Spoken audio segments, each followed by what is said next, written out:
আজকে আমি বাসা থেকে বেরোলাম 5 কোটি টাকা R15 নিয়ে। তারপরে এক পার্সেল ম্যান বলল আপনার নামে একটি পার্সেল আছে। তারপরে মামাকে ফোন করলো, তারপরে আমি পার্সেল রিসিভ করার জন্য গেলাম। তারপরে বলল আপনার নাম কি রাব্বি? আমি বললাম হ্যাঁ।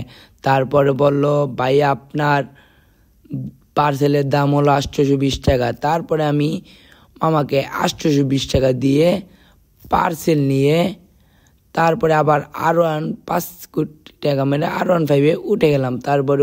তারপরে বাড়ির দিকে গিয়ে বাসায় পার্সেল থুয়ে রাতবেলা আমি এখন পার্সেল করছি।